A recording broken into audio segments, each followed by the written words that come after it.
So hi guys, in this video I'm going to explain on how to install an autopilot into the Rocrow.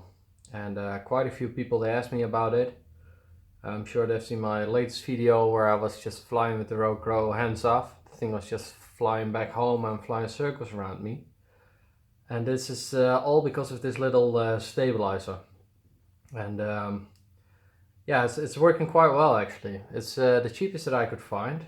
It's around $70 I believe, and yeah, it's called the bigaole, something like that. And yeah, it's a great little unit. Just installed it, went out, and it was working well straight out of the box. After I set some things up, of course. I will try to make this video as short as possible. I think I will manage because it's so simple, but yeah, let's see. So what you receive are basically in the box is these two wires, then the autopilot itself and the GPS. And what you basically do, you take a hot glue gun, you put a big drip of glue somewhere on the body and just stick this stabilizer in, or autopilot. You can see I cut a hole out here from a previous project and there's a little wire over here, but just ignore it. So just stick it in the same position as this.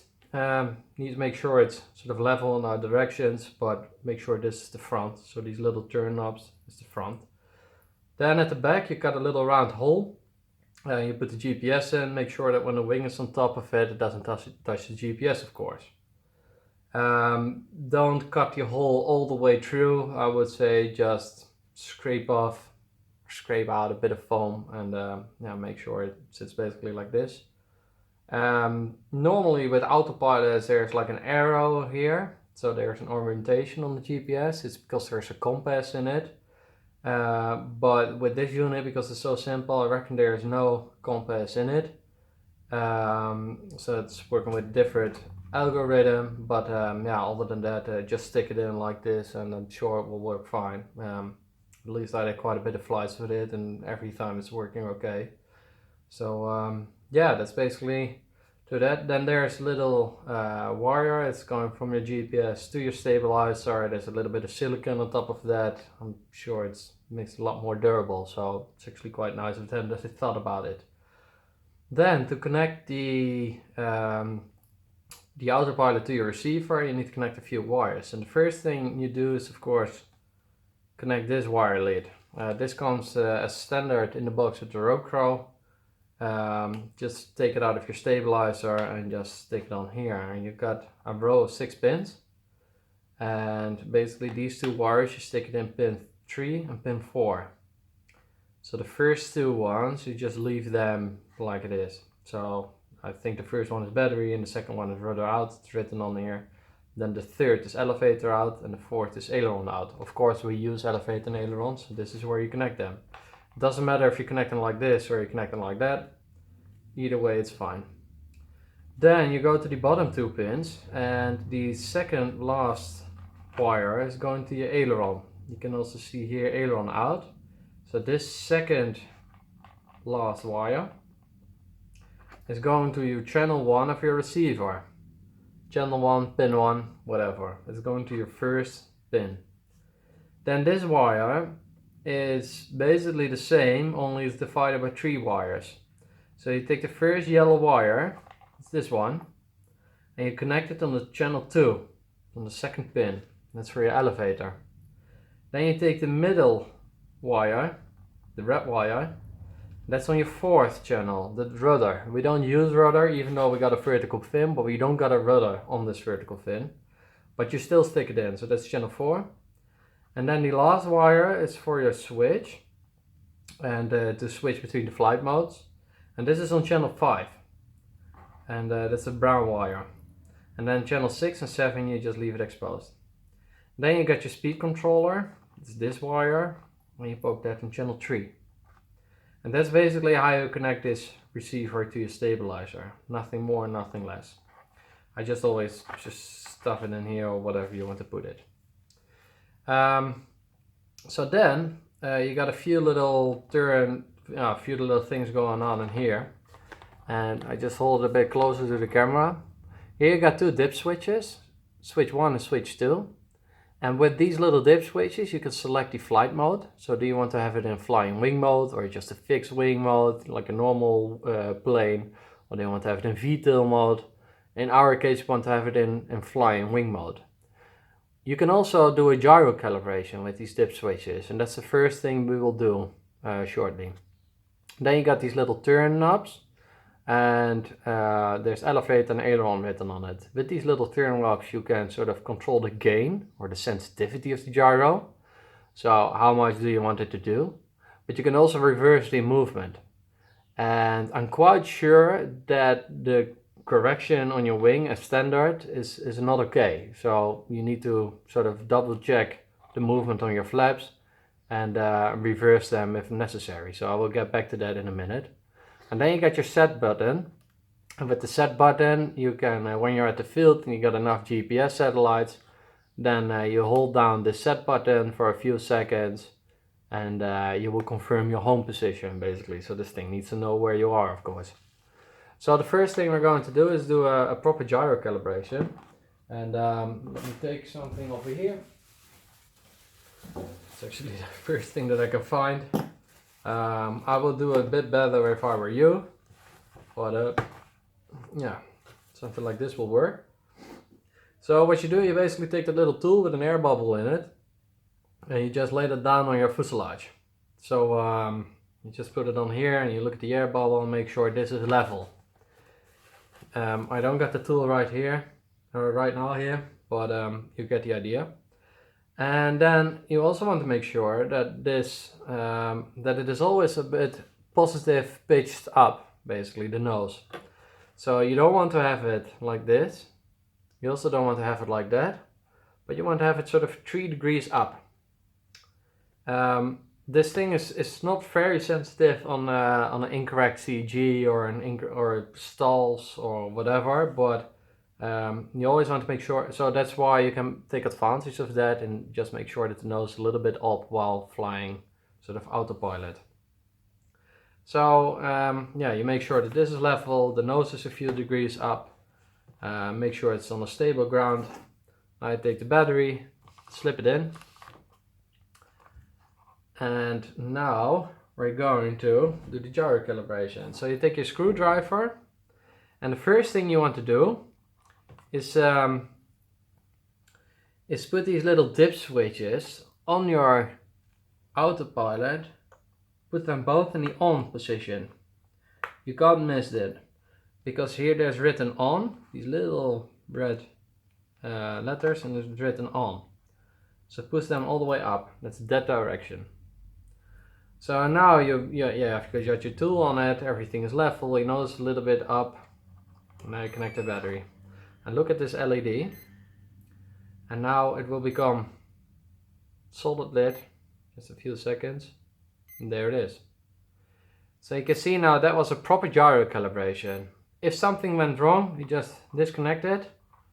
This is quite an awkward little thing, but the little tag. Just disconnect it and connect it again and do it again. So there you have it. Don't touch it. Make sure it's still stable. And there it is. So that's basically all to the gyro calibration. This was a proper gyro calibration. The moment that you're at the field and you hit the autopilot and the thing is going down, you want to do that calibration again, but with a bit more nose up, or you just simply slip the battery a bit back. Then you're good to go too. Disconnect the battery. Now we're going to select the flight mode. To select it for a flying wing, the only thing you do is basically put switch 1 into a down position.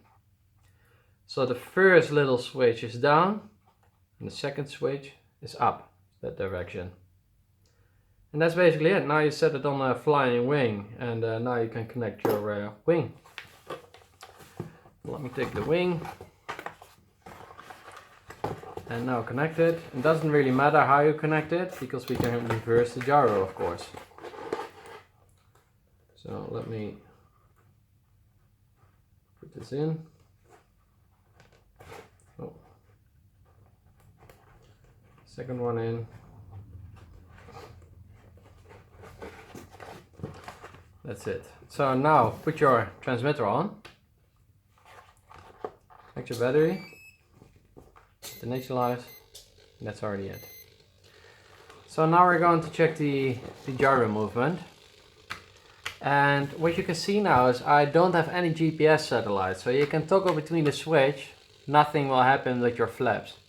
That's only because there are not enough satellites. You will notice that when you're at the field and you got a few satellites, then if you toggle the switch, then everything is fine.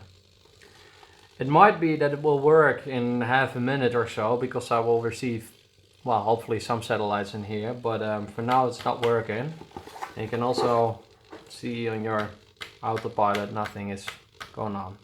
But what does work is of course your controls. And of course your throttle. And of course the stabilizer is now on beginner mode.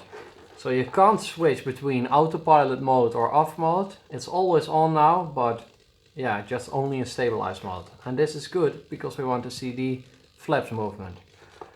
So if I pitch the nose down, you can see the flaps are going up. So this is good. If you pitch the nose up, the flaps are going down. This is also good. So it's correcting the right way. If it doesn't, you turn a little knob. Now you can see for the roll.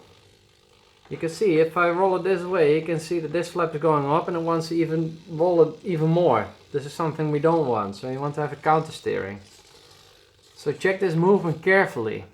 So you can see this is working well, but this direction is the opposite. So this is not good on the aileron. This is elevator, this is aileron. So aileron is not good. So what we're going to do, we look at this little autopilot now. You can see elevator and aileron, and we're going to reverse the aileron movement simply by turning it anti-clockwise in my case. Now you will see that it is counter-steering the right way. You see it is rolling to this side now, and this flap is trying to sort of force this wing down, and that's working well. So that's set up well.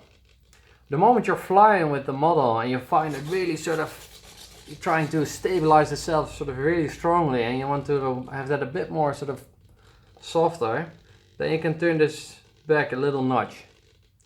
Only a few degrees. But yeah, I think this is fine. You can play around with it. So you can see now this movement is working. So this is all good. Now we're going to control, or going to check if the controls on your transmitter are right.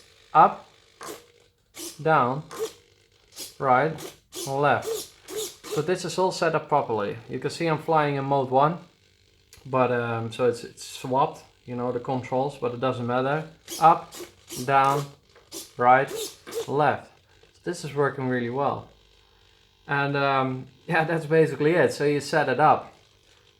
If this is the wrong way, so if your controls are the wrong way, then here on these little holes on the transmitter, you can poke a little screwdriver in. There's a little switch in the back, and then you can yeah, reverse the movement. So this is all working well. So that's all you need to know how to install it. You can see it's pretty simple. There are a few things you need to know, of course, when you're at the field. Put the model on the ground. I would say put this wing off a little bit, and yeah, now it just leaves the GPS exposed to the sky. It doesn't matter if there's foam on top of the GPS. This is also plastic housing, and it's also receiving satellites, even though the plastic is on it. You can see now that this LED is blinking, the blue LED. It means I'm receiving satellites now. So that's actually quite good. So what you want to do is when you got this blinking LED, then you wait another minute at the field, and then you hold down the set button for 3 seconds or so. Now you can see the LED is blinking solid. And there it is again. So it's storing its home position now. And so it always knows where to fly back to. As you can see now, because I received GPS satellites now, suddenly you can see that my switch is working now. So this is good. So I'm going to show you about that switch. You can see if you push this little, if you toggle the switch away from you, you're in stabilized mode. If you put it in the middle, it's off. If you put it towards you, now you can see it wants to make a turn. So it's trying to find its home position. off, and beginner mode. What I would do for your very first flight, just launch it in the air, stabilize off, try to fly it, and if everything is working okay, you put it in stabilize mode. So not an autopilot mode, but just a stabilize mode, and see if the thing wants to fly straight. If it's going down, you can slip this battery a bit back, or you can do a proper recalibration again. So do the same thing as I already explained. If it's all working fine and it wants to fly straight and level, then you switch it into return to home mode and it wants to fly a circle towards you. Just test it. That's all you need to know. So important thing at the field, wait for GPS satellites, wait another minute till you know for sure that you got enough satellites, and yeah, that's basically it. So good luck with this. If there are any questions, then don't hesitate to just call in. Well, on social media, I can't answer phones all day long. And yeah, good luck with it, and show me your progress. Right, bye.